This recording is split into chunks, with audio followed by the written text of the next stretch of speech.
नमस्कार दोस्तों, आज आप सबके बीच में लेकर के आए हैं एक वीडियो।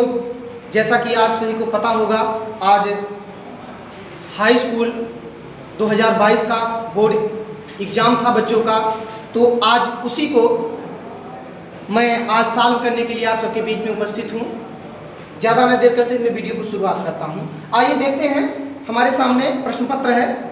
सबसे पहले देखते हैं, पहला प्रश्न है, प्रारंभ के 15 मिनट परीक्षार्थियों को प्रश्न पत्र पढ़ने के लिए निर्धारित है। सबसे पहला प्रश्न है, पहले का आ, निम्नलिखित कथनों में से कोई एक कथन सही है उसे पहचान कर लिखना है। इसमें से 4 ऑप्शन आप सबके बीच में है और वो ऑप्शन क्या है आइए देखते हैं, मैं पढ़ता हूँ। सबसे पहला प्रश्न है, प्रेमचंद एक महाकवि के रूप में प्रसिद्ध हैं। तो ये ऑप्शन आपका एक गलत है, क्योंकि प्रेमचंद एक महाकवि के रूप नहीं है, प्रेमचंद एक कथाकार हैं और उपन्यासकार के रूप में प्रसिद्ध हैं। इसलिए जो पहला जो ऑप्शन मेरा होगा ये गलत होगा। उसके बाद जो दूसरा कह रहा है, गुनाहों का देवता उपन्यास के लेखक डॉक्टर धर्मवीर भारती हैं। गुनाहों के देवता गुनाहों के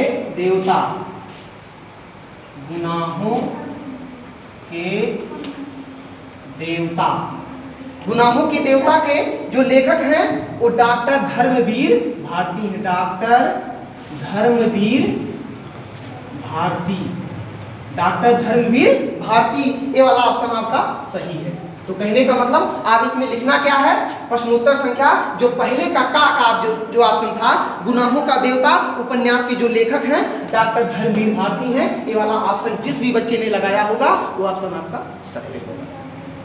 वो ऑप्शन क्या होगा आपका सत्य होगा, आप ध्यान दीजिएगा। उसके बाद दूसरा प्रश्न आप सबके बीच में है, मिटाने की कुछ व्यवस्था कीजिए आप लोग। अब दूसरा देखिएगा, दूसरा प्रश्न आप सबके बीच में है, पहले का एक का था और दूसरे का खा ऑप्शन आप सबके बीच में है। निम्नलिखित कृतियों में से किसी एक के लेखक का नाम लिखिए। निम्नलिखित कृतियों में से किसी एक के लेखक का नाम लिखिए। तो यहाँ सबसे पहले दिया था आपका सेवा सदन दिया था, सेवा सदन दिया था। दूसरा दिया है चंद्रगुप्त दिया है। तीसरा दिया है बर्फ की गुड़िया।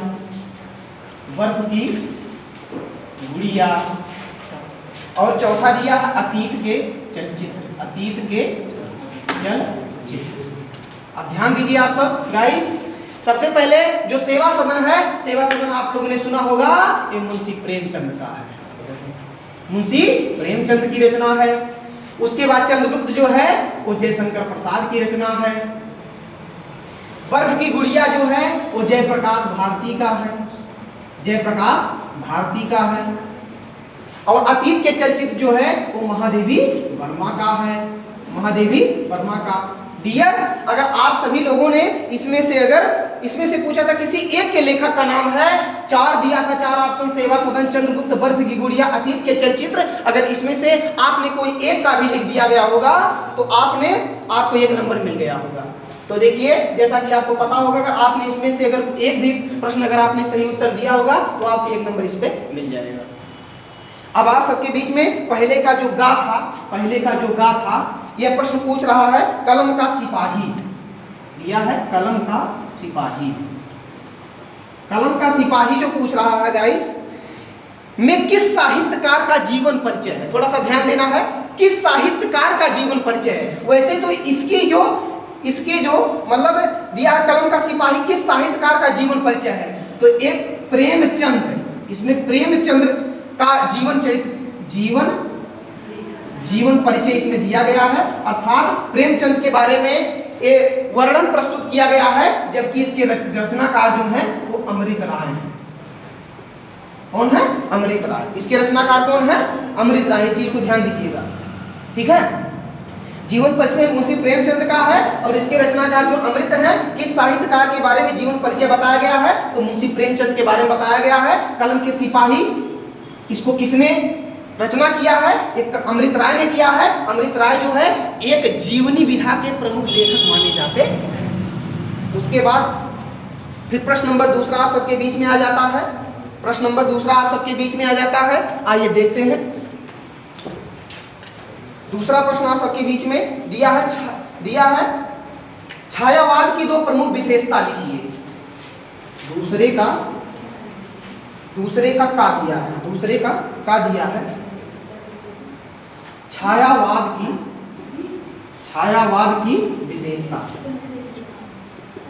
छायावाद की विशेषता गाइस ये दूसरे तरह से भी पूछ सकता है, एक प्रवृत्तियां भी पूछ सकता है, कभी कभी प्रवृत्तियां पूछ लेता है, कभी कभी विशेषता पूछ लेता है। तो आप लोग ध्यान दीजिएगा, इसका मतलब होता है छायावाद में मैं आपको कई बार पढ़ाया हूं, एक होता है प्रकृति का मानवीकरण, प्रकृति का मानवीकरण, प्रकृति का मानवीकरण होता है, और सौंदर्य भावना होता है, सौंदर्य भावना होता है।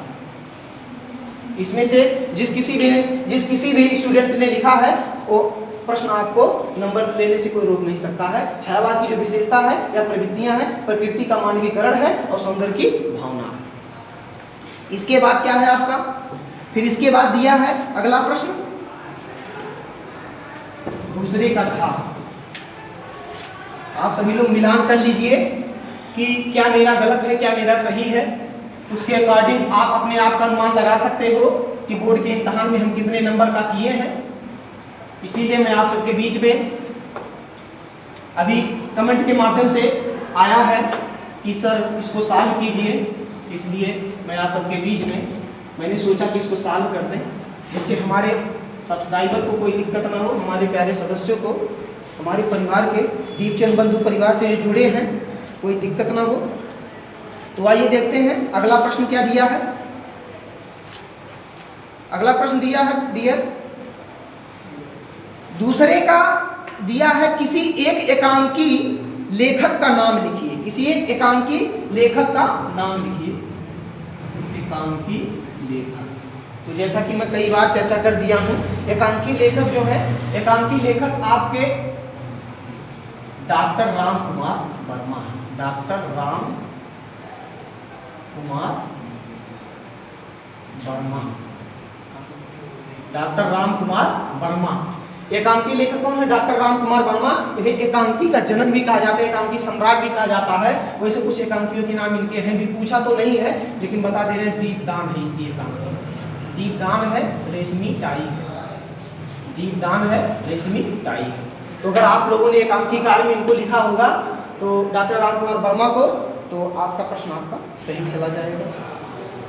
उसके बाद फिर अगला दिया है गाइस, आवारा मसीहा के रचनाकार कौन है? दिया है आवारा मसीहा। आवारा मसीहा की जो है विष्णु प्रभाकर है गाइस, विष्णु प्रभाकर। कौन है? विष्णु प्रभाकर। अगर आप लोगों ने ऐसा उत्तर दिया होगा तो आपका बिल्कुल करेक्ट जाएगा। फिर अगला है आप सबके बीच में, छायावाद की 2 प्रमुख विशेषताएं लिखिए। छायावाद की 2 प्रमुख विशेषताएं। दूसरे का है प्रश्न नंबर, दूसरे का। अच्छा इसको तो बता दिए ना कि नहीं बताए? कलम का सिपाही बजा किसी एक एकांकी लेखक का नाम बता दिए।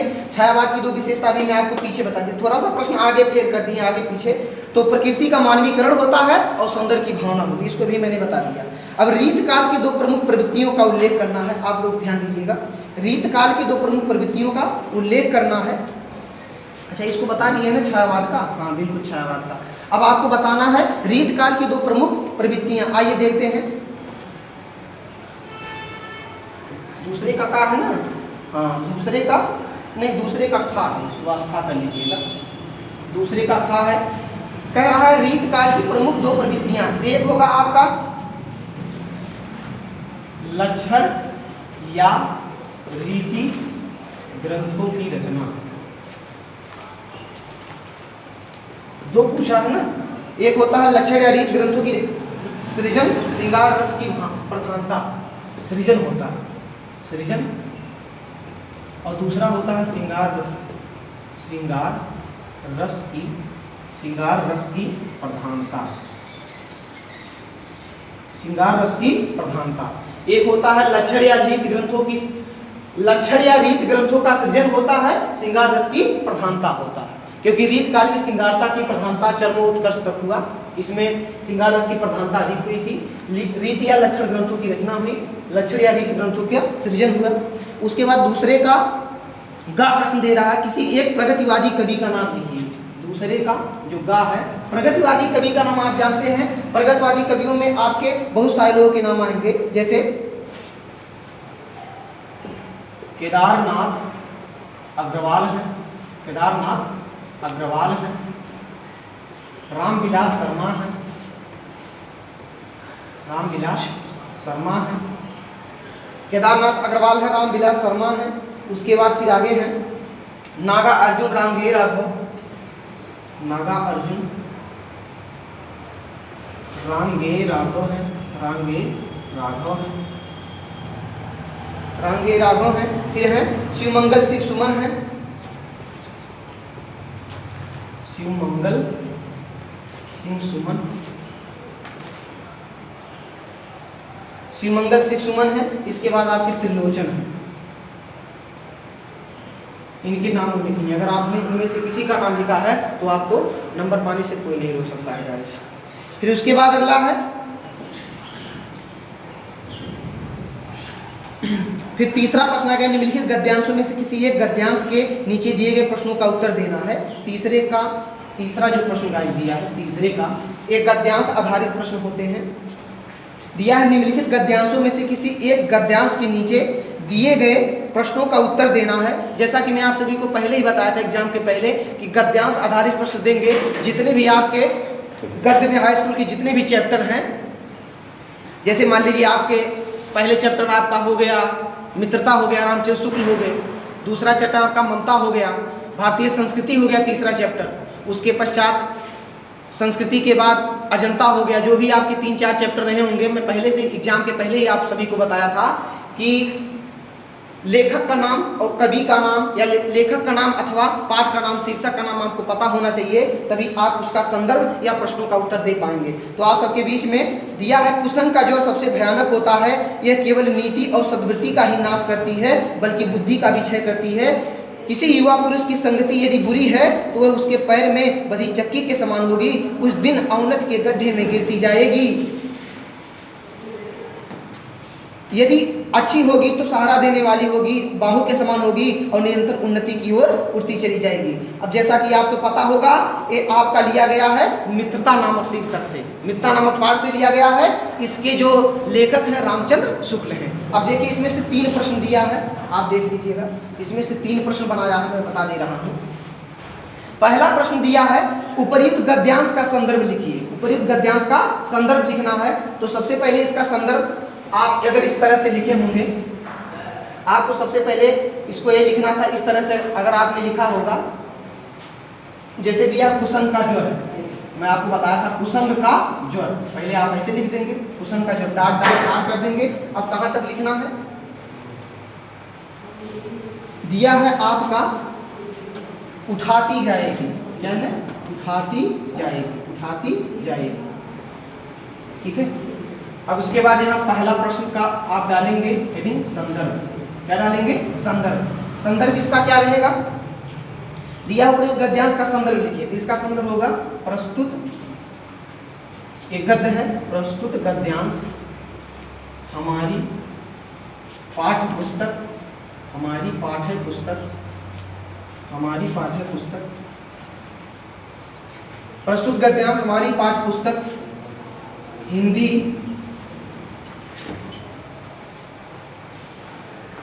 गद्य में संकलित, हिंदी गद्य में संकलित मित्रता नामक, मित्रता नामक पाठ से अवतरित है, अवतरित है, अवतरित मतलब दिया गया है, अवतरित है, अवतरित है। इसके इसके लेखक, इसके लेखक श्री रामचंद्र शुक्ल जी। एक चीज मैं आप सभी से बता देना चाहता हूँ गाइस, हमारे हमसे जितने सारे लोग हैं, हम बंधु परिवार की तरफ से आप सभी को स्वागत करते हैं। और मैं एक चीज बता देना चाहता हूँ, आज मुझे बड़ा गौरवान्वित होता है कि आज मैं ऐसे कवि को लिख रहा हूँ जो हम सभी के जिले के रहने वाले हैं, हम सभी के जिले के रहने वाले हैं, जिनको हम अपना पड़ोसी भी बोलते हैं, आचार्य रामचंद्र शुक्ल।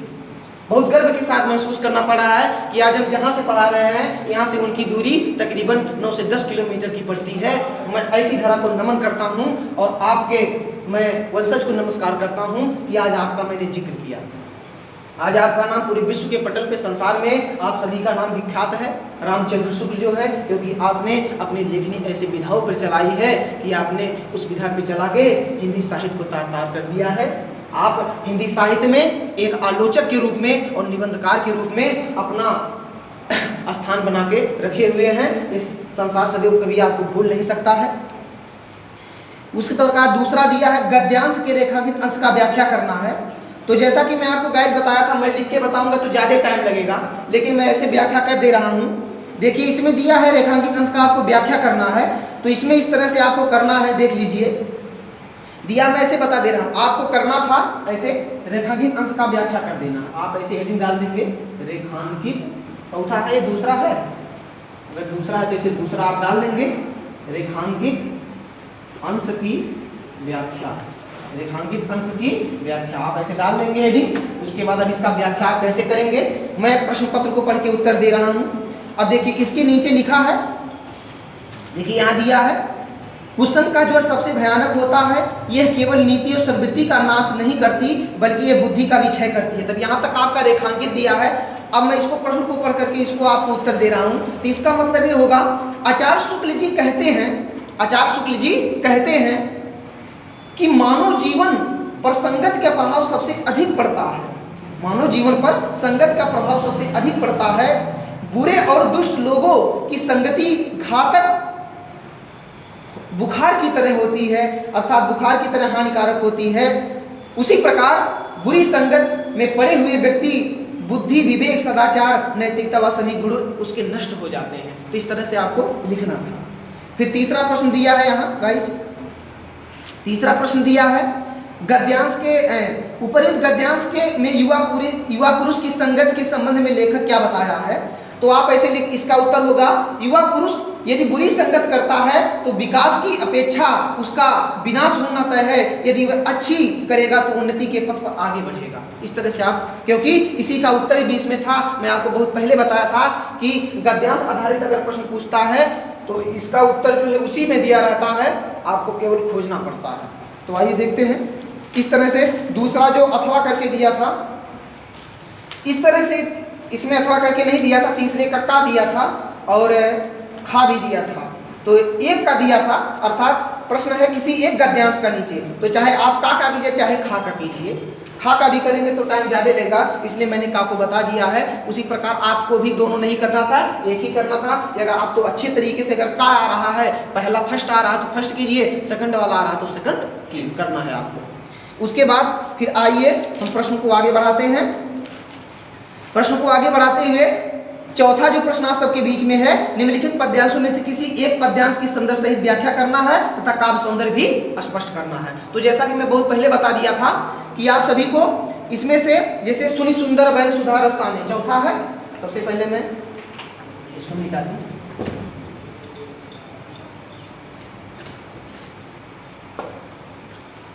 बहुत अच्छा, मेरे समझ से आपका पेपर बहुत अच्छा गया होगा। अब तक ले जितने वर्षों का बोर्ड का इम्तहान हुआ है, जहां तक मेरा उम्मीद है कि अब की बार सबसे आसान पेपर गया होगा आप लोगों का, क्योंकि मेरा ऐसा अनुमान लग रहा है जिस तरह से आपकी पढ़ाई हुई थी, जिस तरह हमने आपको पढ़ाया था, जिस तरह हमने आपको बताया था, उस तरह से ऐसा लगता यही है कि आपको बहुत दिक्कत नहीं हुआ होगा। लेकिन फिर भी आपके आदेशों पर, आपके प्रभुता पर, आपके बहुत सारे कमेंट पर मैंने सोचा चलिए आप सबके बीच में इसको सॉल्व करा देता हूं। आप सभी अपना अपना मिलान करा लीजिएगा, क्या मेरा शब्द है, क्या मेरा सही है, क्या मेरा गलत है, क्या मेरा सही है। तो आइए देखते हैं समय को देखते हुए। फिर चौथे का है, तो सुनि सुंदर बैन सुधा रसाने। देखिए यहाँ दिया है, सबसे पहले मैं इसको पढ़ता हूँ। दिया है, सुनि सुंदर बैन सुधा रस साने, सयानी है जानकी जानी भली। सुनि सुंदर बैन सुधा रस साने, सयानी है जानकी जानी भली। और तिरछे करी नैन देसैन तिन्हें, समझाई कछु मुस्काई चली। तुलसी ते ही अवसर सोहे सब, अवलोकत लोचन लाहुअली। अनुराग तड़ाग में भानुदय, बिकसे मन मंजुल कंज कली। अनुराग तड़ाग में भानुदय, बिकसे मन मंजुल कंज कली है। इस तरह से मैंने यह पढ़ा। अब इस तरह से आपको व्याख्या करना था। देखिए प्रश्न पत्र मेरे हाथ में आप सब देख रहे होंगे।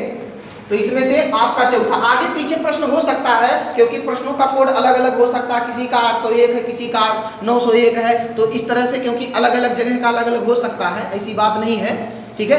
क्योंकि आप जानते हैं पूरी यूपी में पेपर चलता है, तो कोड अलग अलग हो सकता है। प्रश्नों का प्रश्न जो है आगे पीछे हो सकता है, लेकिन प्रश्न आपका यही होगा हर जगह। इसलिए तो चौथा दिया है सुनि सुंदर बहन सुधा रसाने। तो आपको करना क्या था, ऐसे लिख देना था सुनि सुंदर बहन सुधा रसाने, डाट डाट करके कहाँ तक लिखना था आपको, कंज कली तक। क्या करना था, कंज कली इतना कर देना था। उसके बाद आपको यहाँ संदर्भ लिख देना था, यहाँ संदर्भ लिख लेना था। संदर्भ आपको वही बताए हैं कि प्रस्तुत पद्यांश हमारी पाठ्य पुस्तक हिंदी पद्य खंड के बनपथ नामक शीर्षक से लिया गया है। कहां से लिया गया, बनपथ नामक शीर्षक से लिया गया है। इसके रचयिता श्री तुलसीदास जी। बस इस तरह से आपको लिखना था। प्रसंग इसमें क्या लिखना था कि सभी ग्राम वधुए की बातों को सुनकर सीता जी उनके आशय को भली प्रकार समझ जाती हैं, ठीक है। और वो उनको देख करके जो नेत्र लाभ प्राप्त कर रही थी उसी का वर्णन किया गया है। इस तरह से आप इसको प्रसंग लिख सकते हो। व्याख्या आप इस तरह से लिख सकते हो, सुनि सुंदर बहन सुधा रसाने, ठीक है। इसको मैं पूरा कहिए तो बता दिया, तो ऐसे ही बता दे रहा हूँ। चलिए लिखेंगे तो टाइम ज़्यादा लगेगा। सुनि सुंदर बहन, सुनि माने सुन करके, सुंदर माने सुंदर, बहन माने वचन, सुधा रस माने अमृत रस से सने हुए, सयानी माने जान जाती है, जानकी माने सीता जी। मतलब अमृत रस से सने हुए सुंदर वचनों को सुन करके, ये उस समय का वर्णन है कि जब राम लक्ष्मण सीता सहित वनवास जा रहे थे, तो सभी ग्राम वधुए वनवास में जो निवास करने वाली थी, इनको देख करके वो कहती हैं कि ये कौन है। तो उसी प्रकार दिया गया है, सुनि सुंदर बहन सुधा रसाने, सुनि सुंदर बहन सुधा रसाने, सयानी है जानी की जानी भली। तो गोपिकाओं के मतलब है ग्राम वधुए के, सभी ग्राम वधुए के अमृत रस से सने हुए सुंदर वचनों को सुन करके सीता जी उनके आशय को भली प्रकार समझ जाती हैं और तिरछे करी नयन सैनित ने, और अपने नेत्र को तिरछे करके राम के प्रति अपना संबंध दे के मुस्कुरा के चल देती हैं। और तुलसी ते ही अवसर सोए सबे, तुलसीदास जी कहते हैं उस अवसर पे सभी स्त्रियां जो नेत्र लाभ प्राप्त कर रही थी वे ऐसे लग रही थी कि अनुराग तड़ाग में भानु उदय विकसे मनु मंजुल कंजली, जैसे प्रेम रूपी तालाब में जैसे मानो कोई कमल का फूल विकसित हो गया। तो देखिए यहाँ मनो आया है तो मनो जनो आता है, यहाँ उत्प्रेक्ष अलंकार होता है। क्या होता है? उत्प्रेक्ष अलंकार। काव्य सौंदर्य हेडिंग आपको डाल देना है। काव्य सौंदर्य में आपका कौन सा रस है, कौन सा छंद है, कौन सा अलंकार है, कौन सा गुण है, कौन सा शब्द शक्ति है, कौन सी भाषा है, यही तरह आपको लिखना है। इस तरह का आपने लिखा होगा तो आपको फुल नंबर मिलेगा, इसमें संदेह की बात नहीं है। आइए देखते हैं फिर अगला है, तो किसी एक पद्यांश का संदर्भ करना था तो चाहे आप का वाला कीजिए चाहे खा वाला कीजिए। खा वाला देखो दिया है, खा वाला को मैं भी पढ़ दे रहा हूं आप सबके बीच में। सच्चा प्रेम वही है जिसकी तृप्त आत्म बल पर निर्भर। सच्चा प्रेम वही है जिसकी तृप्त आत्मबल पर हो निर्भर। त्याग बिना निष्प्राण प्रेम है, करो प्रेम पर प्राण न्यौछावर। त्याग बिना निष्प्राण प्रेम है, करो प्रेम पर प्राण न्यौछावर। देश प्रेम वह पुण्य क्षेत्र है, देश प्रेम वह पुण्य क्षेत्र है। अमल असीम त्याग से बिलसित, अमल असीम त्याग से बिलसित। आत्मा के विकास में जिसमें मनुष्यता होती विकसित। आत्मा के विकास में जिसमें मनुष्यता होती है विकसित। इस तरह से आपको लिखना था। ये स्वदेश प्रेम से था, स्वदेश प्रेम से था, राम नरेश त्रिपाठी के द्वारा लिखा गया था, पंक्तियाँ था। उस चैप्टर से स्वदेश प्रेम नामक शीर्षक से लिखना था। तो इस तरह से इसको भी आप लिख सकते हैं, कोई संदेह की बात नहीं है। इसका अर्थ मैं आपको बता दे रहा हूँ। सच्चा प्रेम वही है जिसकी तृप्ति आत्मबली पर निर्भर हो। त्याग के बिना प्रेम निष्प्राण होता है, निर्जीव होता है। अर्थात प्रेम में त्याग होना चाहिए। प्रेम के ऊपर अपने प्राणों को न्यौछावर कर दो। देश प्रेम में पुण्यतम प्रदेश है जहाँ अमल असीम और त्याग की भावना विकसित होती है। आत्मा के विकास में मनुष्यता विकसित होती है। यही आपका व्याख्या था। दोनों में से आपको एक करना था भाई, जैसा आपने लिखा है ऐसा आपको दोनों में से आपने एक लिखा होगा तो आपको भरपूर नंबर मिलेगा। दूसरा चीज था 5वें का है निम्नलिखित लेखों में से किसी एक लेखक का जीवन परिचय लिखना है। जैसा कि मैं आपको बताया था, पहले गद्य का देगा जीवन परिचय, उसके बाद पद्य का देगा। मैं गाइस आपको परीक्षा के पहले कुछ हमारे स्टूडेंट थे जिनको मैं पहले ही बता दिया था, लेकिन यहाँ 5वें का दिया है कि गद्य से दिया है जीवन परिचय। गद्य से जैसा कि मैं आप सभी को बता दिया था, doctor Rajendra Prasad, doctor Rajendra Prasad, doctor Rajendra Prasad Ramchandra Shukla. कौन है? रामचंद्र शुक्ल, रामचंद्र शुक्ल। उसके बाद जयशंकर प्रसाद, जयशंकर प्रसाद। गाइस आप हमारे बातों पे यकीन नहीं करेंगे, मैं सच सच बता रहा हूँ। परीक्षा के पहले सुबह की बेला में लगभग 5 साढ़े 5 बजे या 6 बजे के करीब में, एक्यूरेट मुझे पता नहीं है, टाइम मैंने नहीं देखा, लेकिन मेरे पास कुछ स्टूडेंट का फोन आया था जिसको मैं उनको श्योरली बताया था कि आप गद्य से डॉक्टर राजेंद्र प्रसाद और रामचंद्र शुक्ल का जरूर वो पूछ सकता है, वो फंस सकता है, इसमें कोई संदेह की बात नहीं है। जैसा कि देखिए आप सबके बीच में आ भी गया है डॉक्टर राजेंद्र प्रसाद और रामचंद्र शुक्ल का। मैंने तो जयशंकर का नहीं बताया था, लेकिन मैं ये चीज बता दिया था कि अब की बार जहां तक चांस है डॉक्टर राजेंद्र प्रसाद और रामचंद्र शुक्ल का जरूर पूछ सकता है, इसमें कोई संदेह की बात नहीं है। जैसा कि 2 आपने दिया है, तो तीनों में से आपको एक ही करना था। और पदखंड में भी एक था और खा में भी मैं यही चीज बताया था, खा में भी यही चीज बताया था। सूरदास दिया है, सूरदास दिया है और बिहारी लाल दिया है। क्या दिया है? बिहारी लाल, बिहारी लाल दिया है। उसके बाद मैथिली शरण गुप्त का दिया है, मैथिली शरण गुप्त का।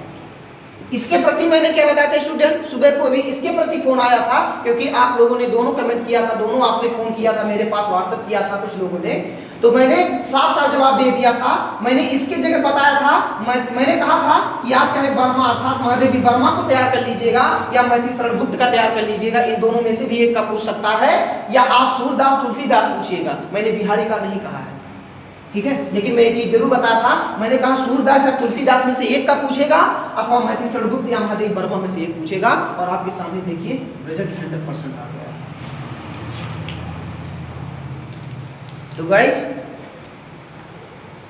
इस तरह से अगर आपने अपने प्रश्नों को सॉल्व किया होगा तो मैं उम्मीद करता हूं कि आपके नंबर अच्छे आए होंगे। इस तरह उसके बाद 6वां प्रश्न आप सबके बीच में है, मैं चर्चा करना चाहूंगा, वीडियो को बहुत लंबा नहीं करना चाहते। 6वां प्रश्न है, देखिए जल्दी जल्दी आप सभी लोग मिलान कर लीजिएगा, अपने आप को परखिए, देखिए मेरा कितना नंबर सही है कितना गलत है। 6वां नंबर है, 6वां आपका क्या था? निम्नलिखित गद्यांश निम्नलिखित संस्कृत गद्यांश का संदर्भ सहित हिंदी में अनुवाद करना था। हिंदी में आपको क्या करना था? अनुवाद करना था। तो इसमें करना क्या था? आपको यही चीज करना था, ऐसे ऐसा नगरी, ऐसा नगरी डॉट डॉट डॉट कर देना था। उसके बाद लास्ट के शब्द क्या था? पारसी भाषा कारितः, ऐसे लिख दीजिए, कारितः केवल लिख दीजिए या पारसी भाषा कारितः लिख दीजिए। तब आप यहाँ लिखोगे संदर्भ, क्या लिखोगे? संदर्भ। तो संदर्भ जैसे सेम टू सेम आपने गद्य और पद्य में लिखा था वैसे इसमें भी रहेगा, केवल संदर्भ सदैव हिंदी रहता, केवल संस्कृत में जो रहता, पाठ का नाम संस्कृत जो है संस्कृत में रहता है। इस तरह से आपका रहेगा कि प्रस्तुत गद्यांश हमारी पाठ्य पुस्तक संस्कृत खंड के वाराणसी नामक पाठ से लिया गया है। बस इतने आपको लिखना था। इसके बाद अब हिंदी अनुवाद आपको हेडिंग डाल देना था, हिंदी अनुवाद, हिंदी में अनुवाद, हिंदी में अनुवाद। अब मैं हिंदी में अनुवाद वैसे कर दे रहा हूँ, देखिएगा आप सबके बीच मेरे हाथों में प्रश्न पत्र है, देख रहे हैं आप सबके बीच में मैं दिखाना भी चाहता हूँ। देखिए यहाँ दिया गाइस, आपको दिखाई दे रहा होगा, देखिए दिया है ऐसा नगरी भारतीय संस्कृति संस्कृत भाषा। अब मैं इसका अनुवाद कर दे रहा हूँ आप सभी के बीच में। देखिए दिया है ऐसा नगरी, ऐसा माने यह नगरी, माने नगरी, यह नगरी भारतीय संस्कृत और संस्कृत भाषा का केंद्र स्थल है। ऐसा माने यह नगरी माने नगरी, भारतीय माने भारतीय, संस्कृत माने संस्कृत, संस्कृत माने संस्कृत, भाषा माने भाषा, चय माने और, केंद्र स्थल माने केंद्र स्थल, अस्थि माने है। अर्थात यह नगरी भारतीय संस्कृत और संस्कृत भाषा का केंद्र स्थल है। इत यो संस्कृत वागम्य संस्कृत आलोक सर्वत प्रसिद्ध मुगल युवराज दारासी को अत्रागत भारतीय दर्शन शास्त्राम अध्ययनमाकरोत् सहितेषां ज्ञानेन च प्रभावितम अभवत् एन तय उपनिषद अनुवादम पारसी भाषा कारितः। तो इस तरह से इसका हिंदी अनुवाद होगा, यह नगरी भारतीय संस्कृत भाषा का केंद्र स्थल है। यह यहाँ संस्कृत साहित्य का आलोक सर्वत्र फैला है। मुगल युवराज दारासी को यहाँ आकर भारतीय दर्शन शास्त्रों का अध्ययन किए वह उसके ज्ञान से इस प्रकार प्रभावित हुए कि उन्होंने उपनिषद का अनुवाद फारसी भाषा में करा दिया। यही इसका हिंदी अनुवाद होगा। उसके बाद दोनों में से एक करना था। अब चाहे इसको आप कीजिए बंधनम मरणम वापी जय हो वापी पराजय, बंधन हो अथवा मरण हो। देखिए आप सबके बीच में प्रश्न पत्र है, बंधन हो अथवा मरण हो, जय हो अथवा पराजय हो, उभयत्र माने दोनों परिस्थितियों में, समूह माने समान, वीर माने वीर रहते हैं, वीर भाव ही वीरता। अर्थात बंधन हो अथवा मरण हो, जय हो अथवा पराजय हो, परंतु वीर पुरुष दोनों परिस्थितियों में समान होते हैं, वीर भाव ही वीरता है। ये वीरे वीरे पूछते नामक शीर्षक से लिया गया था। अब जैसा कि मैं आपको बताया था, अगला प्रश्न 7वें का है, अपनी पाठ्य पुस्तक से कंठस्थ किया हुआ कोई श्लोक लिखना था जो स्पष्ट मत में ना हो। तो अब देखिए बंधनम मरणम वापी ये आ गया है तो इसको नहीं लिखना था, जबकि ये भी एक श्लोक है। अब आप या तो ये लिख सकते थे भारतीय संस्कृति से, सर्वे भवन्तु सुखिनः सर्वे सन्तु निरामया सर्वे भद्राणि पश्यन्तु मा कश्चित् दुःखभाग् भवेत्, इसको भी आप लिख सकते थे। या प्रबुद्धो ग्रामीण से आप लिख सकते हैं कि आपदो दूरगामी च साक्षरो पंडित है अमुखो अस्पृशवक्ता योजना सुपंडित है, इस तरह भी आप लिख सकते हैं। बहुत सारे श्लोक हैं। अब देखिए 7वें का है, यह चीज आपको करना था। निम्नलिखित प्रश्नों में से किन्हीं 2 प्रश्नों का आपको उत्तर देना है। अब देखिए यहाँ दिया है वाराणसी कस्या भाषा केंद्रम अस्ति, वाराणसी किस भाषा का केंद्र स्थल है। तो कस्या की जगह पे आपको करना क्या था, वाराणसी कस्या दिया है ना, ये ऐसे करना था। ध्यान दीजिएगा, आप लोग दिया है यहाँ प्रश्न दिया है वाराणसी कस्या भाषा केंद्रम अस्ति, दिया है वाराणसी वाराणसी कस्या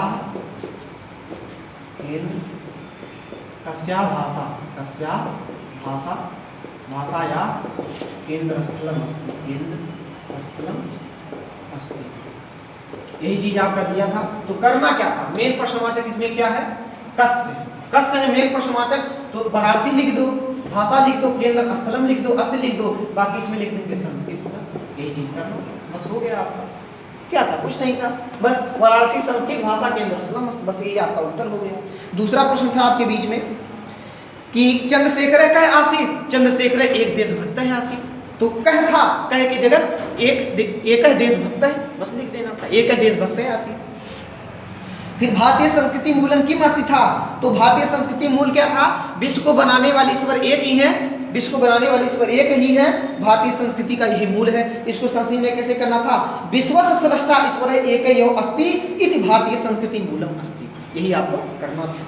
फिर अगला है पुरुराज केन सह युद्धम आकरो, पुरुराज केन सह युद्धम आकरोत था।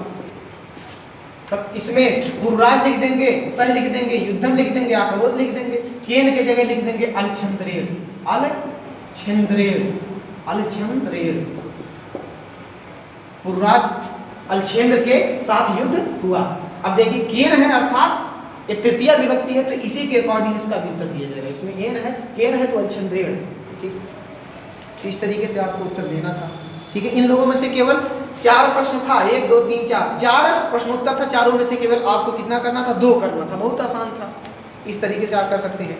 करुण रस अथवा हास रस की परिभाषा उदाहरण सहित मैं आपको 100% करके दिया था।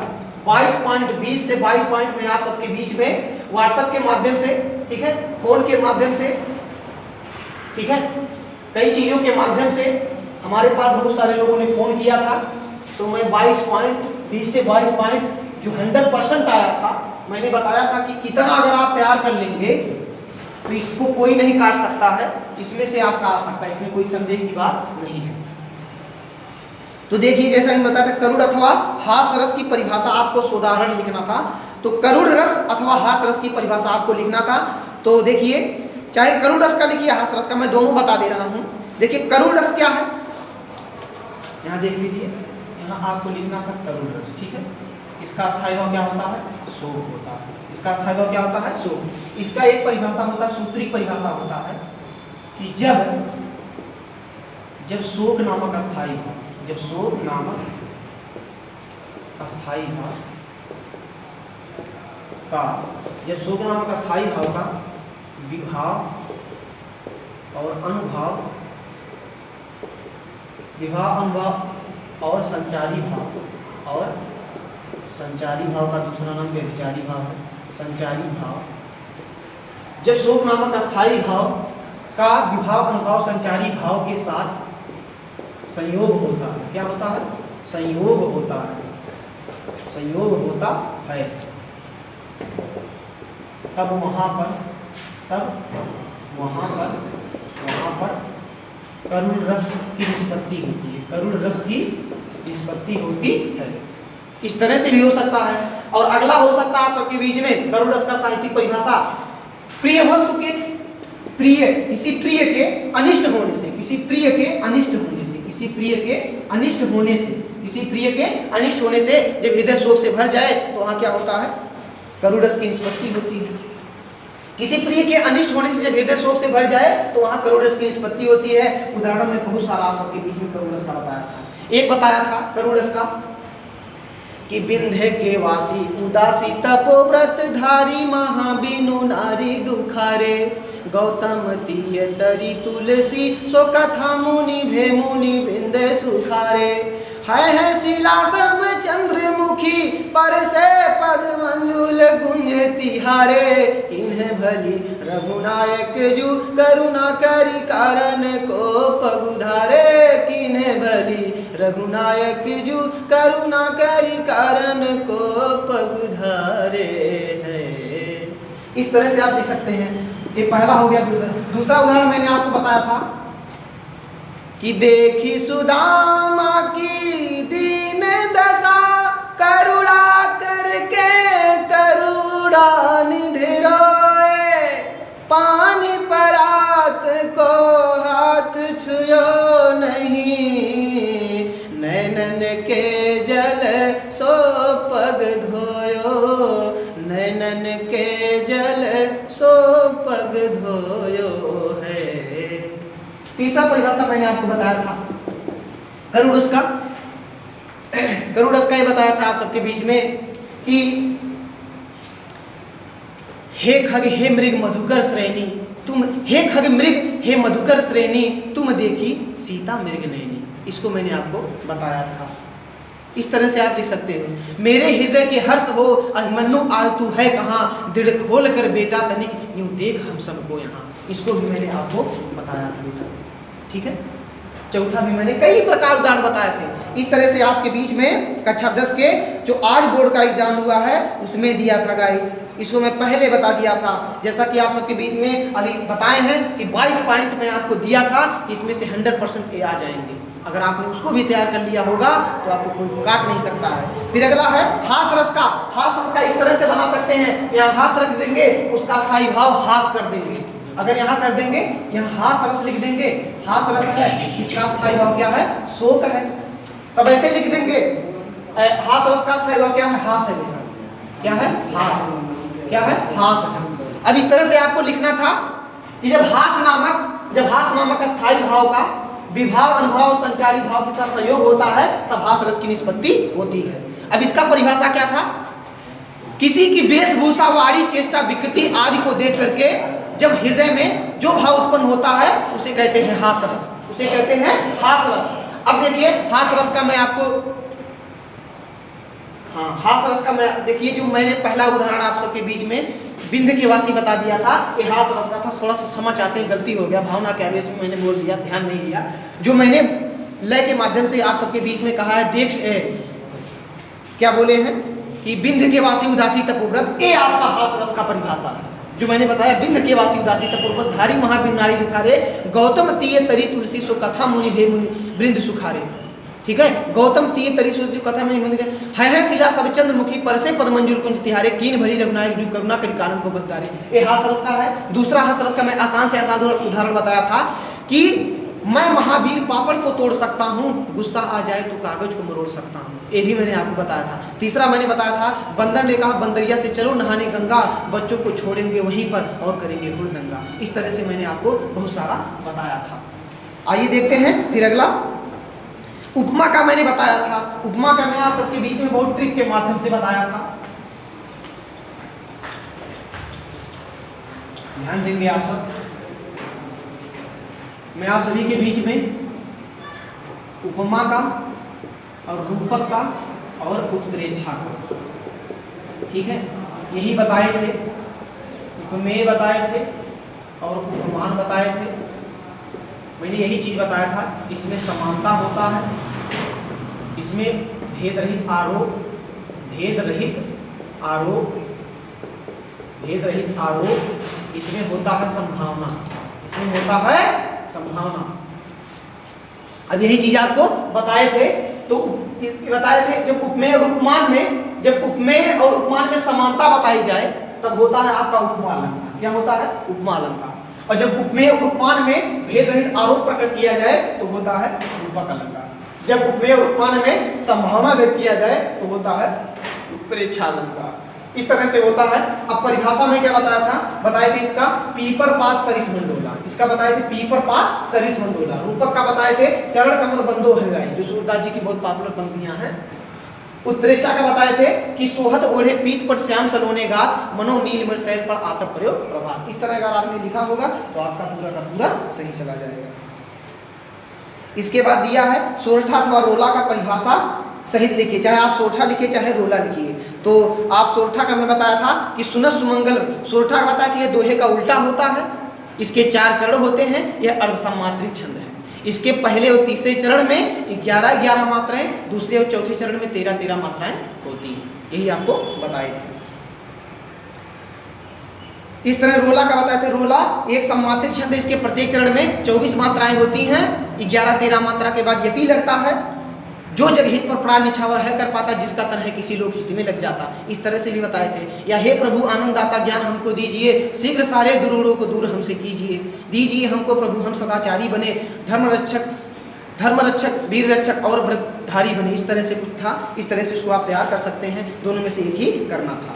फिर निम्नलिखित उपसर्गों में से किन्हीं 3 के मेल से एक एक शब्द बनाइए। जैसा कि आप सबके देखिए प्रश्न पत्र सामने है, आप सभी को दिखाई दे रहा होगा। अनु से आपको क्या 3 ही का आपको करना था गाइस। देखिए 3 के मेल से एक एक शब्द बनाना था, तो 3 का तो स्वाभाविक आ जाएगा। कई दिया, 4, 5, 6 दिया है आपको। अनु से अंकार, अनु से अनुसार बना देना है, अंकरण बना देना है, अनुगमन बना देना है, परि से परिवार बना देना है, परिक्रमा बना देना है, परिसार बना देना। इस तरह तमाम सारे चीज कर सकते हैं। अब इसे अभिसार बना सकते हैं, अभिमान बना सकते हैं, अब से अपकार बना सकते हैं, अपसार बना सकते हैं। ठीक है। सु से सुकर्म बना सकते हैं। ठीक है। तो इस तरह से बना सकते हैं आप लोग। सुकाज बना सकते हैं, सुधर्म बना सकते हैं, अधि से अधिकार बना सकते हैं। ठीक है। अधिगम बना सकते हैं।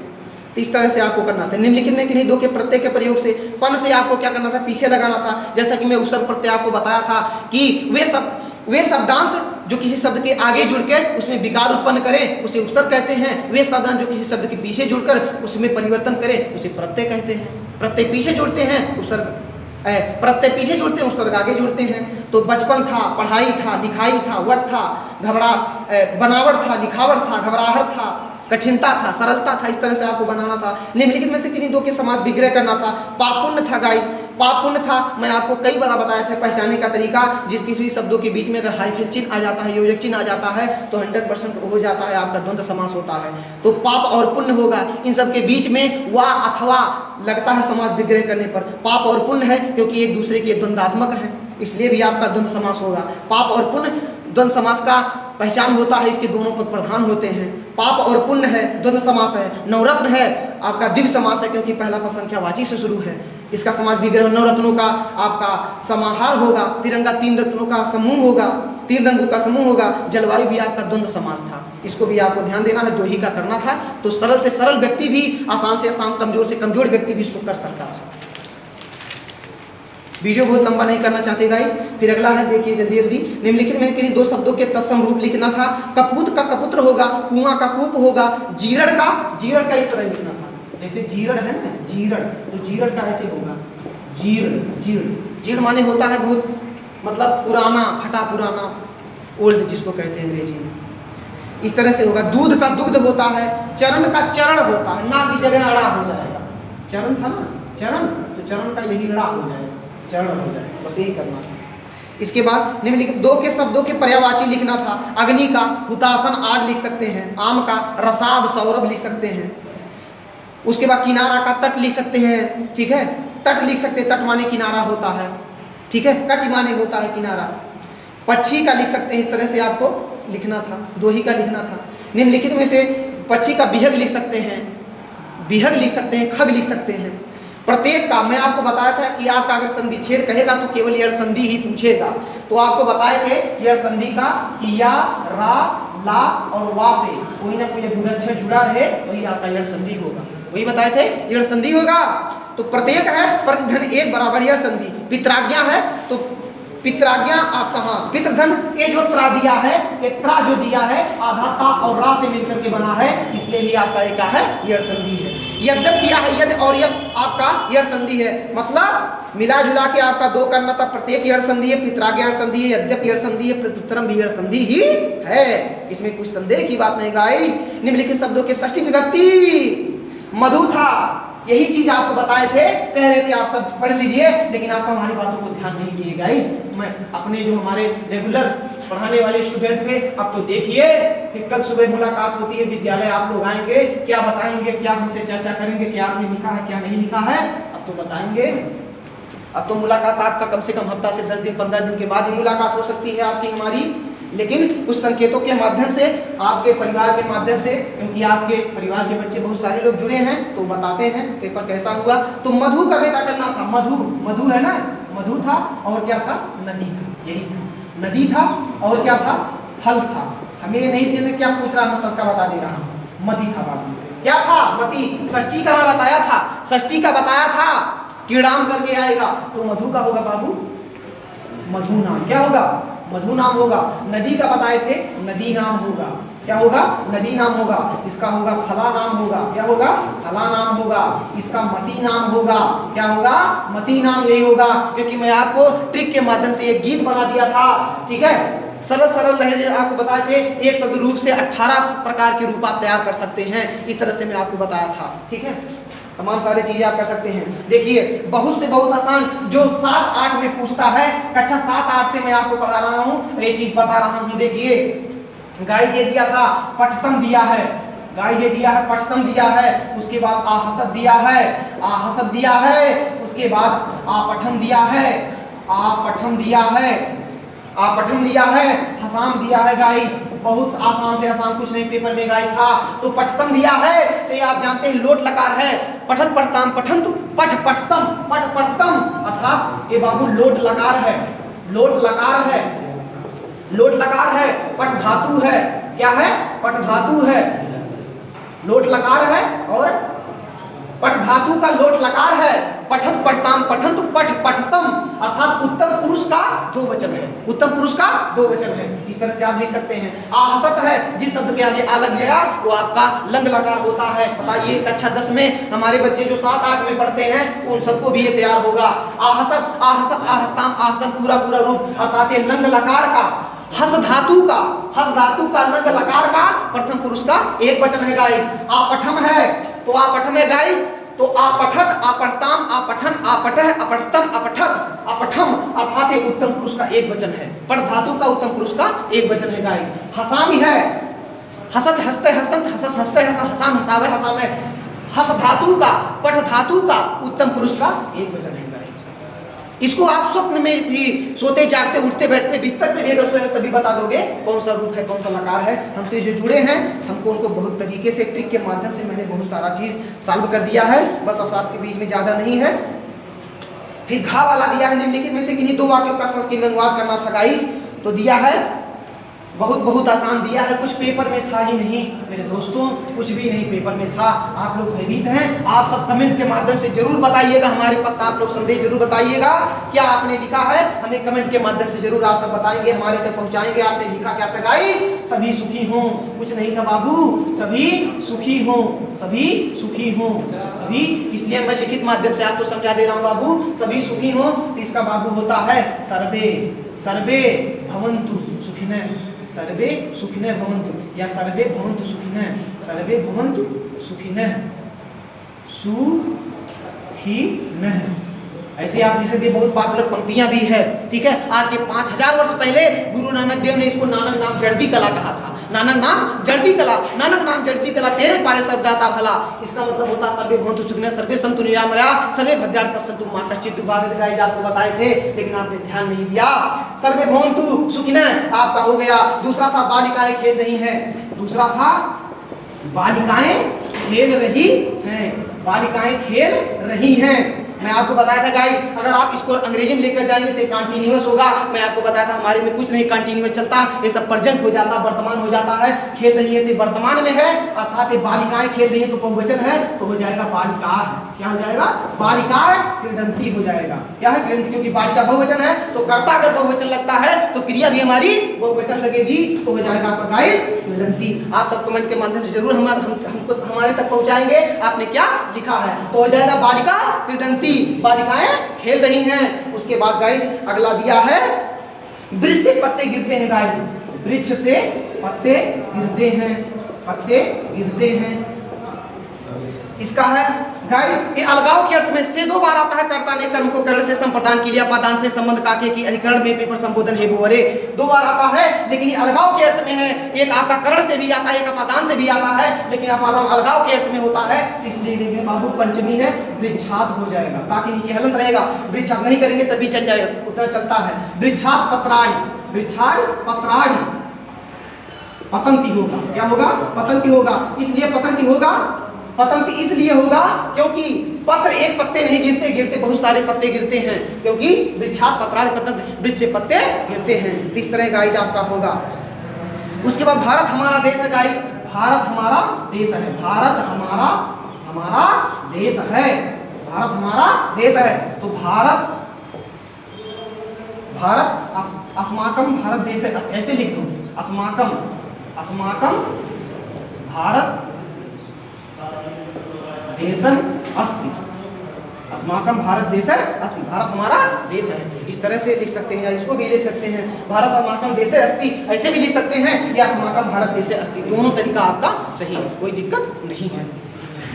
इस तरह से गाइस हो सकता है।